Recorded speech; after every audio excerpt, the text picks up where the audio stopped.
Parang mas may partagulan ng dalawa, si Ate Baby. Talaga? Oo, kasi na. On and off.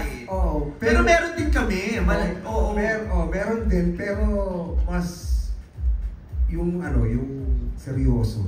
Yun yung minsan hindi nakikita rin sa showtime eh. Yung paano kami seryoso kami. Oo, tama. Sila Lassie, MC meron din. Kasi si Lassie nakikita namin babardugo lang kayo ni Vice eh. Kami ni Vice ang may bardagulan, pero kami, love.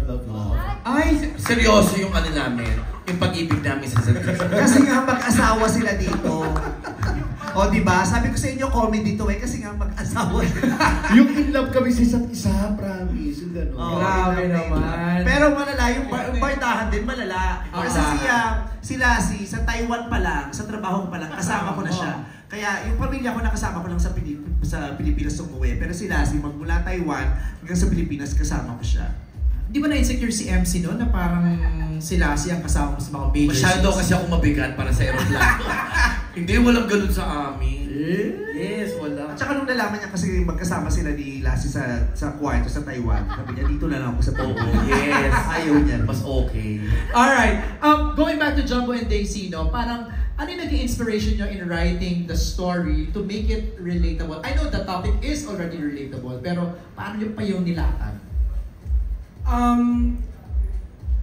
Nung binubuo namin yung kwento, medyo naging madali for us in a way kasi breadwinners din kami. So, natural na lumabas sa amin yung kwento. I remember, may tinanong si Daisy sa group namin. Sabi niya, bilang breadwinners, what's the craziest thing na kaya mong gawin para sa pamilya mo? So, hypothetical question lang.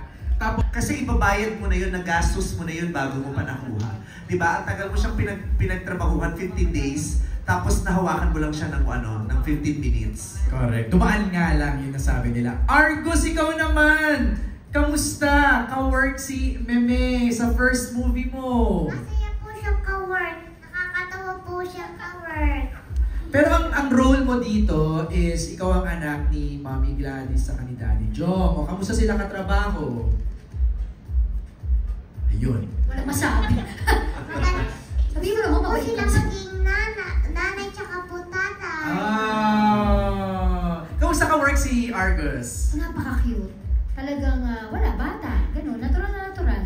At saka binibigay din nila yung best. Silang dalawa ni Kulot, talagang binibigay nila yung best. Kasi nakikita nila na, syempre ginagalingan din ng mga kasama nila. Kaya, ginagalingan din nilang dalawa ni Kulot. At saka, alam mo mga bata sila, pero para silang matatanda ang tatalino nila. In fact, nagugulat ako nung sumama sila sa brainstorming. Nakapagpigay nga lang Pagkatapos ng excited, pack up, sabi ni Direk, pack up! Pumunta yan sa tent din ni Direk June, sabi niya, Direk, ang ganda ng ginagawa nating movie, pero mas maganda siguro kung ganito, ang dami nilang suggestions. Yung nasa sa kanila. Pati shots ha, sinasabi ni Direk, parang mas maganda kung ganito yung shot. Grabe yung Argus at saka Kulot. Oo. Bilis lumaki. Ang bilis. Okay, Kokoy, ito naman, bilang kasama ka sa family ni Bambi in this movie, how was the family dynamic on the set? Ano sa mas masaya? Sa set namin o sa set mo sa ibang pelikula? Charot! Charot! Masaya eh. Walang dull moments kasi kahit pa meron kami mga kanya-kanyang tense. Lalo na kapag nasa set na kami. Oo eh.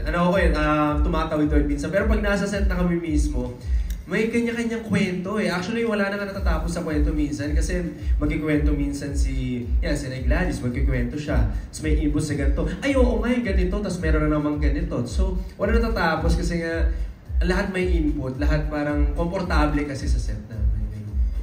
Pero sabi mo, komportable ka sa set, pero sa tent sabi mo, di ba hindi ka komportable? Kasi sabi mo, di ba hindi ka, pag nag-aantay ka, minsan hindi ka makatulog. Kasi feeling niya, binibidyo daw siya nila sa nakakatulog.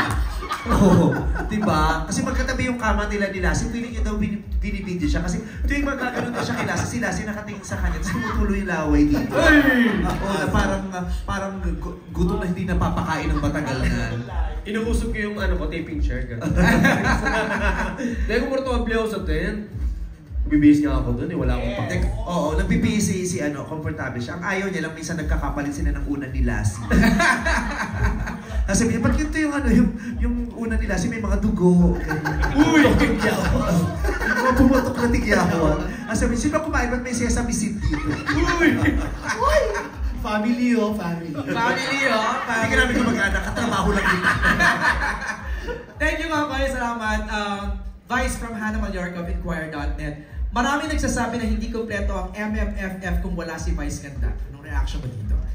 Nakaka-flatter naman yun kasi parang gusto nila akong kasama tuwing Pasko. Parang mas normal sa kanila pag nandiyan ako sa pag-Pasko. Parang iba pag wala ako. Yung kaya ang masarap sa pakiramdam kasi yung parang bahagi na talaga ako ng pamilya nila.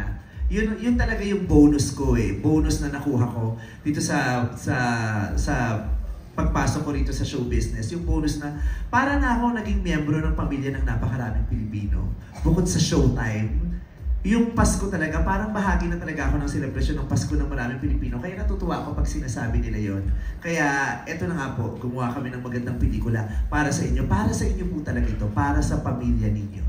Iikot ba kayo sa Christmas Day? Yes, of course. Ano bang trip ko yun eh. Di ba? Ikot ng ikot. Inaabangan niya ng mga ng mga manonood yung pag-ikot nyo. Yung mapa ng SB19, was it your personal choice to have that soundtrack in the movie? Ang talagang unang-unang nakapagsabi niyan, si Chris Gasman. Eh alam ko yung mapa.